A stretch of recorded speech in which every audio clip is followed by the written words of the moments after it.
This is Sean J. Granny Maker, Sean Granny, and I'm talking to an incredibly talented singer and artist by the name of Javeon. How are you doing, sir? Good, man. How are you? I'm doing well, thank you. Yeah. So, to start off, how did you get into music? So I started in music. My older cousin actually got me into music. Actually, he used to live at my nan's house, and I'm like 7 years younger than him. So when I was like 8, he was like really into sound systems and stuff, and he would like basically put like carnival speakers in my nan's house. Yeah, that's crazy.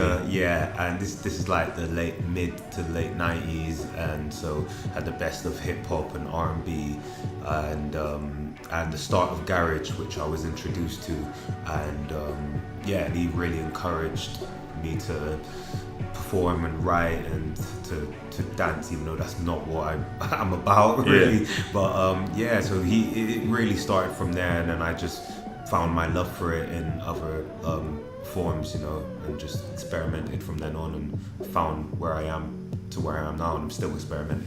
Yeah, your music has a very varied experimental style to it, doesn't it? Yeah.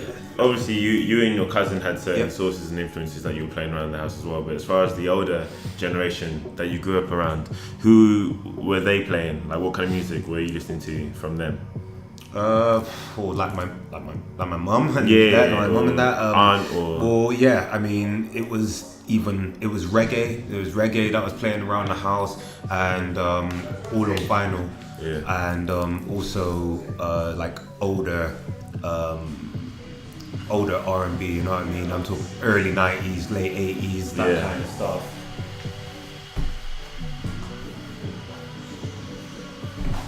But yeah, it was very similar as to what I was into. So I mean, even though I never really took reggae on as an influence, I mean, I still really love listening to it. But R&B has definitely been sort of like the number one sort of fixture in my life since I was younger, from my older cousin or my mum and my aunties, you know what I mean? Yeah.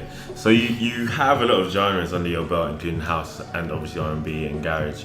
Do you have a favourite, or is that like a tough? It is tough really, because I started out as a singer, and then when I was 13, I joined like a garage and grime crew, as loads of people around my age probably did at that point. Yeah. I started MCing really, and I found a whole new love of new music that was coming from the UK, and Craig David coming up and basically bringing underground sort of UK music to the mainstream. When I was growing up, that was just amazing. He sung and he MC'd, and that's exactly what I was trying to do, but he was just levels ahead of me. Yeah, I mean, he had experience at that point. So. Yeah, he did. So from that point in time, it was just about experimenting, and as I got better as an MC, I would host and stuff like that in nightclubs, like for DJs and stuff. So when I was of age, like around, I did my first nightclub when I was like 15, and then but not much around that age. But then when I was 18 onwards, I would like experiment with rock bands and stuff like that, and singing or MCing, hip hop a little bit more. But then went back to more underground stuff, and dubstep was rocking by the time I was in full swing of being a host, And around that time, when it was kind of tailing off, I met a guy called Elvis 1990, and I became his host, and I sung on his first sort of proper release on his imprint, Night Slugs. He was managed by the person who became to be my manager at that point, and then I got signed, and then I kind of stopped with the hosting, and I kind of just thought, I'm firstly a singer, this is what I enjoy more, and I just started sort of going on that path a little bit. Yeah. Do you miss the hosting? Occasionally I do it, because I do enjoy it. It's fun. Occasionally I do it back in Bristol, where I'm from.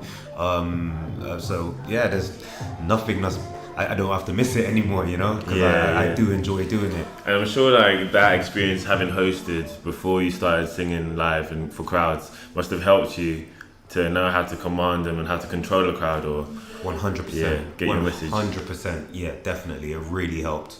And by that point, I was used to being in front of like 1,000, 3,000, 4,000, Jeez. 5,000. But when I was starting my singing, my singing career with the label I was with, I was starting at 250 capacity. You know what I mean? That's walking the park. Yeah, you know yeah. what I mean? At that point, Yeah. you know. And then it went up to about 1,000, and it was like, yeah, cool. I'm still comfortable with this because I've been, I guess, kind of gearing myself up and kind of. I don't know. I went to boot camp. You know what I mean? Yeah. I did those nights where I just emceed for beer or something like that. You know what I mean? Or just a cab fare home. You know, like literally just went hard at it until I got better, and then got better bookings and stuff like that. And by the time I was a gigging singer, you know what I mean, I felt like I was on my job. Yeah, that's awesome, man. So because you're so varied in terms of genre, do you feel like there's been any challenges that you've had in the industry compared to artists that are more specific in their tone? Yeah, I felt like a couple of years ago, I don't really want to speak too much about like the past stuff because I'm trying to move forward with it, but it's all good. It's all a part of my journey. So where I was doing my sessions became predominantly house, you know what I mean? And I started out doing R&B and what I love and underground stuff, but when we just got some music through that was just working for me, it just happened to be house music, you know. And basically I didn't grow up listening to house, you know. It's just I just sung on a tune that I liked, you know, and like there was enough R&B in it for me to be happy, you know. The label was happy and everything. You'd like meet that. in the middle. Exactly. But then it got to a point where I was kind of like, do you know what? There's other people sort of in my lane, other male singers, you know what I mean? That I'm kind of being compared to, or whatever, and we're all coming up together, and I feel like they're a little bit more ahead of me. I had to be real with myself. I thought, why do I feel like I'm more at the bottom of the pile here? And I thought, you know what? It's just because they're doing what they love, and I'm also doing what I love, but it's not coming across like me on a house tune. You hear me on a house tune, you don't know that I've come from like underground garage, you know what I mean? And that's what I've come from, that's what I'm most comfortable on, you know what I mean? You'd have no idea. Yeah, you wouldn't know, you know. So after all of that, I had to sit down myself and thought, you know what? This needs to be authentic, you know? Like this needs to be Javeon and nothing else. So yeah, to answer your question, I think I did at a certain point. Yeah, so that would explain why I guess as your music has progressed, you're now more geared towards, I would say, still the garage side, but also more like alt-R&B kind of stuff. So I guess that is more quintessentially you. Yes, exactly. So where the music might still slightly change, it's not changing that much, you know. Yeah. It's still it's quite dark, it's quite cold, you know. Some of it's more R&B, some of it's a little bit more underground, being garage related, or maybe even dubstep, 'cause I'm working with a producer that had a dubstep what should I call it, career, I guess. You know what I mean? So I've got that sound, and that's what I'm happy with, but it's predominantly R&B, and it's more solid than it's ever been. And it's all from you now as well? All from me, yeah. 100% real. That's cool, man. So you're from Bristol, right? Yeah. How would you say the city has influenced your sound? It's not specific people or anything like that. It's just the nature of the place. It's innovative, you know what I mean? And it's like people and scenes aren't separate, you know? Like all of the drum and bass people don't stick together. All of the house people don't just stick together. All of the people doing, I don't know, breakcore are just sticking together, you know? Where like there's only a few places in the center where you can sort of like good places where you can kind of showcase what you do, you know what I mean? So everyone sort of gravitates to these places, you know, and everyone swaps tricks of the trades, you know what I mean? Everyone's fun, everyone's friends, you know what I mean? And because of that accepting nature, and to do with art as well, you know what I mean? And even just random punters on a Wednesday night that want to see a band that they've never seen before. There's a lot of that, a lot of support for that. Because of that, you're able to do what you want. You're not running no rat race. You're literally, as long as you're doing something good, there's a space for you. You know what I mean? So I feel like that has had a massive influence on how I've progressed. And your ability to be free in yourself, I suppose, to make the music you want. 100%. So would you say it's quite different to London? Yeah, I would. I would say it's different. You know. Just because of that, you know. I feel like if there's a trend like here, like for example, like when house was like at the start of it, like 2012, 13 or something like that. Everybody's making house. Everybody's making house, you know, and the industry's here, so it's a little bit harder to get a look in unless you've really made an impact, you know what I mean? Or got those connections. Exactly. In Bristol, it's not really like that. You'll have like a bulk of people making house, but people still doing what they really love, you know, and not getting any less love just because that isn't the that isn't what's popping at the moment. And I think it is. It's mainly because the industry's here, you know what I mean? And naturally. Exactly. So it's a bit more corporate in its mindset, I suppose. So you're dropping your new single Control with Zack the Lad soon. When is that? It drops on the 11th. Okay, but it's premiering with Jams. Jams. Today, I believe, actually. Yeah. Awesome, Jam Supernova. Man. So what was the process of putting that song together? So with that song, me and Zack the Lad, we did it at his studio in Milton Keynes earlier this year. It was cold. I just remember that it was cold, and like we getting on the vibes and stuff like that. And I just wanted to get a little bit more deeper on a tune. You know what I mean? The thing with this is like I want it to be R&B. I want it to be pop, and I say pop, but I mean like open. You know what I mean? I want everybody to be able to get it. Accessible. It's accessible, exactly that. So we got in the studio. He had a couple of chords, like the first 3 chords that you hear on the tune, or the chords that he had, and then we just went from there.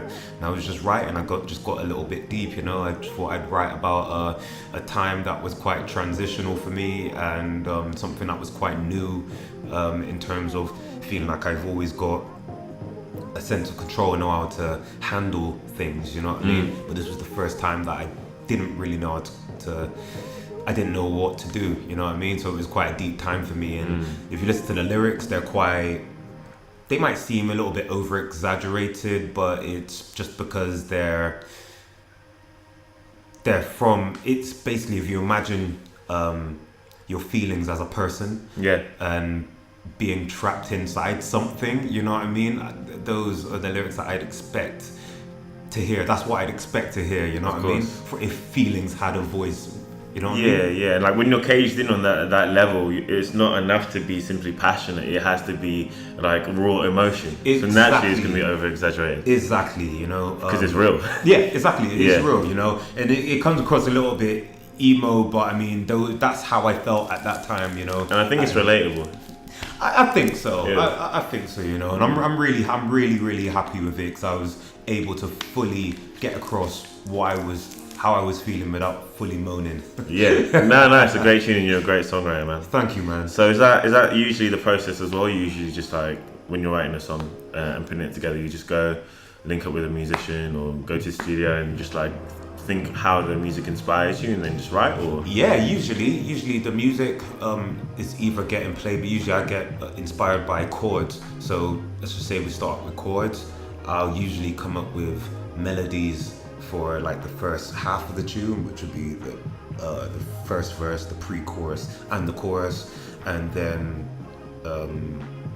as I'm writing the lyrics, I'll decide what I want it to be about, you know.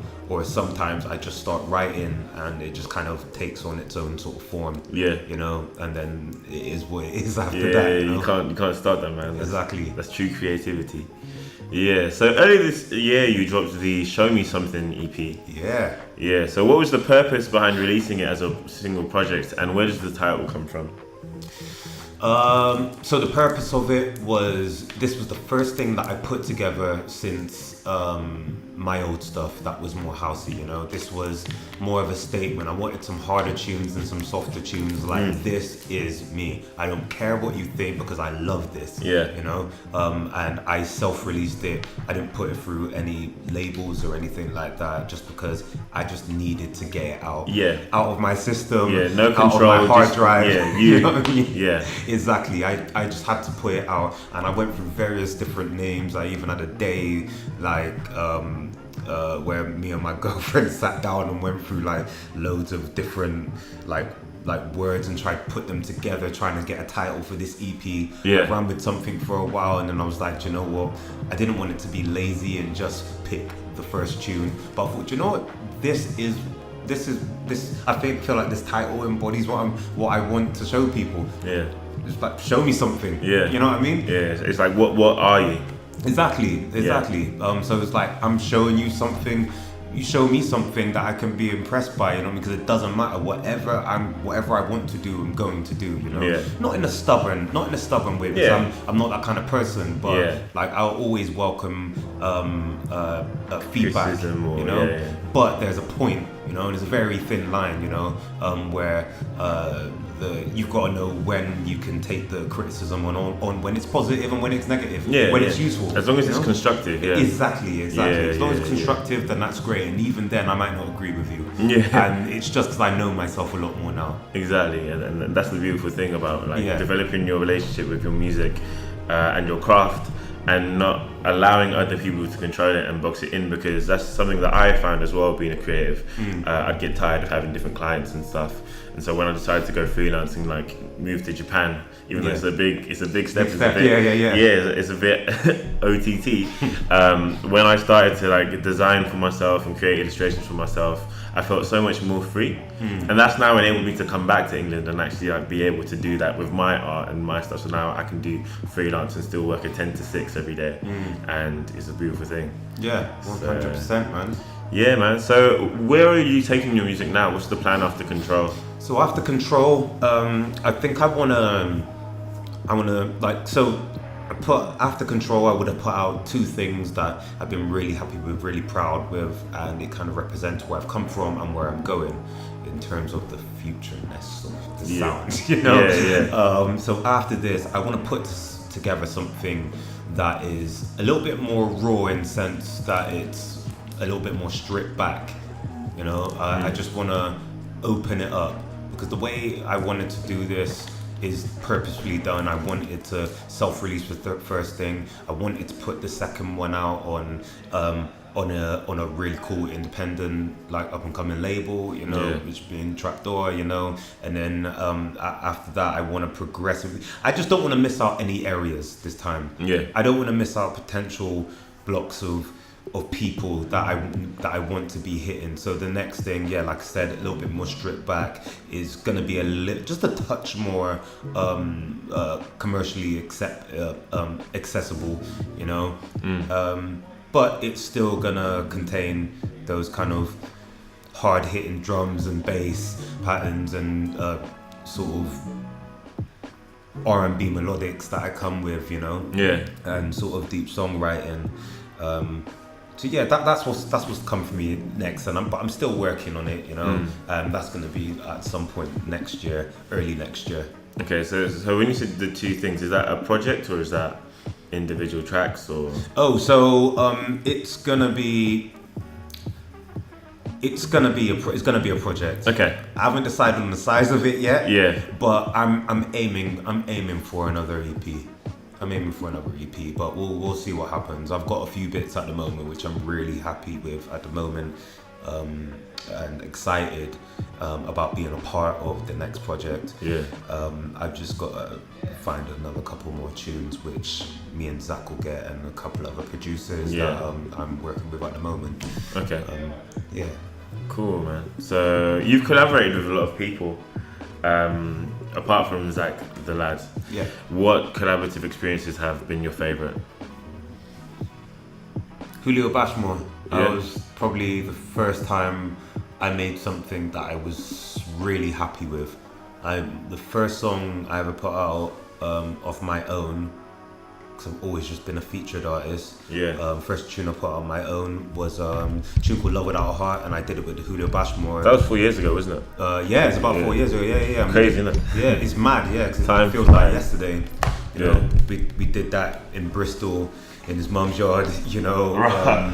and it was cool. Yeah. It was really cool, man. Yeah. Yeah, so that was my favorite. That was my favorite collaboration. I think that I enjoyed. That I think that I enjoyed the most. But I've enjoyed all of them, you know.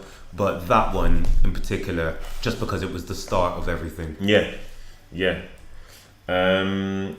Am I crazy or like were you working on an album like 2 years ago? Yeah. Okay, what happened to that? It just didn't happen. Okay, I mean it's simple, isn't it? No, I'll be real with Music you. industry thing. I'll be real with you. I was putting together an album. I was working on it with MNEK, Torres, Julio Bashmore as well, and there just wasn't enough. There just wasn't enough hype. Like it just, the hype kind of died off of the back. Is that your hype or audience hype? Audience hype, I think. Okay. It just like everything was good. Like label loved it, radio loved it, industry loved it. But it just wasn't really connecting with people, which means it wasn't the right time and place to put out an album. Yeah. But I'm actually quite happy I didn't, because I don't feel about the way I feel about those tunes. I feel completely differently about Right, the what you songs have I now. have right now. Yeah. And like these songs that I have are an extension of my soul. As deep as that sounds, Yeah. and as emo as that It's sounds. real talk, man. It is. Yeah. You know what I mean? You Which shouldn't is why- never be ashamed of that. No. I'm not. I just know how some people can take certain things. You know what I mean? And it doesn't matter. But I'm just like, I feel very passionate about those songs. So if I had an album of these songs and only 2 people liked it, don't care. I don't care because I loved it. You know? Yeah. I loved it, and those 2 people are who I make the tunes for. You know what I mean? Exactly. Yourself and them. Yeah. So 2 years ago you dropped a 5-part movie with each video using a song of yours. What was the concept behind the project? Because it was received really well. Yeah. So we didn't release all of them. So it was 3. That's my next question. Right. Okay. All right. I won't give you all I did of my that in this homework. one. No, go. So the idea behind it was we wanted a video or a piece of visual content that I guess that went hand in hand with the artwork, because the artwork, it never had my face on it. It was pictures of crying girls, and people would always ask me, what's with the crying girls on your artwork and not your face? It was like, you know, I wanted, they represented sort of like the sentiment of the songs, you know what I mean? And it was either a goodbye in a relationship, or you're messing up or I'm messing up, you know what I mean? So that's what the whole Tears was about. So the video wanted it to be like a film, and I didn't want to be in it on purpose because I wanted it to just be about the art, you know. Just And that's like so with the rare art these works. I'm just not like that as a person. Anyway, it doesn't have to be me, you know. Let the director shine, you know what I mean? Let him tell my story. Yeah, he did a good job. Yeah, so we all spoke about what we wanted, and after Love Song, the first one, we were like, let's just keep it rolling. Let's link all these stories together. You know, make it gritty, make it British. You know what I mean? Yeah. So it wasn't planned to be a 5-part Not to thing. start with. We knew we were gonna do more. Yeah. But the idea was kind of floating about around before, but no, it wasn't really set in stone until after Love Song. We were like, yeah, let's just make it a story, and we all spoke about it together. Then there was a whole script put together, and just wanted to make it look like this poor girl that got married is just having a really bad time. You know what I mean? Yeah. And it's just like you just really feel sorry for her. Yeah. So I mean, that was it. There wasn't as much thought behind it as it might look, but it was just really impressive. Yeah. So you know what's coming. What happened to the last 2 parts? So the last 2 parts, I've still got them. Okay. Recut new music to it, and I'm reworking with the director now. to get that out, but we're trying to want the right platform for it. Right. Recut new music, like I said, so it's coming. I can't tell you exactly when, Okay. but it's coming. Wow. So you're still gonna release those two? Hell yeah. And they're gonna be put to songs that are out or new unreleased songs, or They'll be. There might be a mixture of two. A mixture of stuff from the Show Me Something EP, maybe a bit of Control, maybe a bit of the next one as well. But that's definitely coming, and I still get messages now. Yeah, bruv, you told me that it was coming a year ago. Yeah. Yeah, no, but like, it's coming soon. I just can't stress anything more than that. I'm really proud of that piece of work. And people are hungry, and I mean that's a beautiful thing as well. Like, people are still asking you. Yeah. And like I went on YouTube, and you can see comments saying like, "Where are the last two videos?" Yeah. One was like, "Here, it's on Vimeo." And there's like, oh, there's a password. No, there's no password. Bro, I had to call up the director straight away. Why he just had like, because it was on his Vimeo page, but he didn't realize. I think someone else must have done something, or someone sent a private link. Yeah. Someone got a hold of the private. And they're link. like, oh, okay. Yeah, exactly. Streets need this. And put it on YouTube. Yeah. And I was just like watching it, pulling like Yeah, my hair hold out, it- just hold like in your hands, no. But at the same time, it was a little bit of a relief. I was like, at least you've kind of seen a little bit. Yeah. Like, because I was at the point before I was actually thinking about reusing that footage. Yeah, you know? yeah. So it's coming. Okay. Yeah. So if you had to pick one song that defines Javeon as an artist, what would it be? A song that I've done, or a song that I've done. It could be one of your songs. It could be a song that inspires you. It could be both, man. Yeah. All right. So one that I've done, Show Me Something, hands down. That's me all day long. Yeah. And a song that inspires me, probably Pevin Everett. And it's Gabriel. Okay. Yeah. Why? Roy Davis Jr. featuring Pevin Everett. Yeah. Why that song? It's just vibey as hell, man. Yeah. And it's just my vibe. Yeah. You know, I feel like if my aura had music, it would be that. That would be the soundtrack. That's amazing, man. That's cool. So what? And just to clarify, why Show Me Something? You've mentioned it before, but Yeah, why Show Me Something? Because it's hard and it's smooth. You know, I didn't originally think that I can get that much R&B on something as hard hitting as that. Yeah. You know, and that's what I've been trying to do for years. After Love Without a Heart, even though Love Without a Heart is a bit more tame than Show Me Something. Like I've always wanted something where like the girls like, but the man them are like, ugh. yeah, it's tough enough to still be able to like exactly have that stank face on. Exactly. Yeah. That's what I've always wanted. Yeah, awesome, man. So last question: what would you say is the biggest misconception people have about you or your music? Probably that I'm a girl. Because of the From the covers. artwork. Yeah. They're like, who is yeah. this crying girl? Yeah. Or that my name isn't Raven with a J, even though it's everywhere on my socials. You know it now if you don't already. Yeah. I can't think of anything else really. That's not a bad thing. Yeah. Yeah. Maybe there is one or two things, but I can't think of anything else right now. Cool, man. Yeah, is there anything else you want to tell the people, or? Just that Control is coming on the 11th of November, and there's a lot more to come. Yeah. Awesome. Thank you very much, man. Thank you, man. Yeah, it's been a pleasure.